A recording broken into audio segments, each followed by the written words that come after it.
Sunday evening கொஞ்சம் போல் purchase பண்ண வேண்டியிருந்தது. நாளைக்கு சித்திரை 1 அப்படிங்கிறதுனால பூஜைக்கு தேவையான பொருள்லாம் கொஞ்சம் போல் வாங்க வேண்டியிருந்தது. ஸோ அதுக்காக நம்ம ஈவினிங் ஃபுல்லாக வாங்கிக்கலாம் அப்படின்னு பிளான் பண்ணியிருந்தேன்.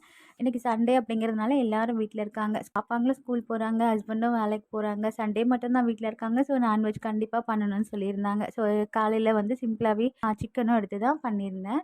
மதியமும் அதே சிக்கன் வச்சு மதியமும் சாப்பிட்டுட்டோம். சாப்பிட்டு இப்போ ஒரு 3:00 போல் வீடெல்லாம் க்ளீன் பண்ணி தொடச்சி வச்சுட்டேன். பாப்பாங்க வந்து நாங்கள் பூஜை ரூம்லாம் க்ளீன் பண்ணிக்கிறோம் மம்மி அப்படின்னு சொல்லியிருந்தாங்க. சரி நான் அவங்கக்கிட்ட பூஜை ரூம் விட்டுட்டேன். பாப்பாங்க வந்து பூஜை ரூமில் ஃபோட்டோஸ்லாம் தொடச்சிட்டு பூஜை பாத்திரம்லாம் அவங்களே தேய்ச்சி க்ளீன் பண்ணி கொடுத்துட்டாங்க.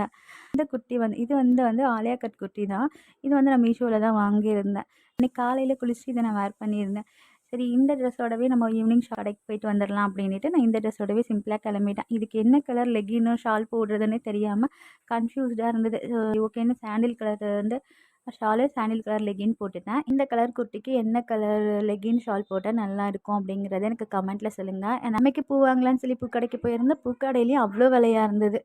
சாமிக்கு பூலாம் வாங்கிட்டு பாப்பாங்களுக்கு தலையில் வைக்கிறதுக்காக மல்லிகைப்பூ வாங்கலான்னு போயிருந்தேன். ஒரு முழம் வந்து 80 ரூபான்னு சொல்லியிருந்தாங்க.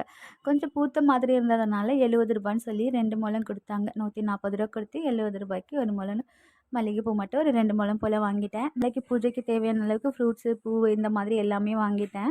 அதுக்கப்புறம் கொஞ்சம் போல் வெஜிடபிள்ஸ்லாம் வாங்க வேண்டியிருந்தது. நாளைக்கு எல்லாமே வந்து ரொம்பவும் ரேட் அதிகமாக தான் இருந்தது. உங்கள் அனைவருக்கும் இனிய தமிழ் புத்தாண்டு நல்வாழ்த்துக்கள். நாளைக்கு ஒரு விலாகில் பார்க்கலாம்.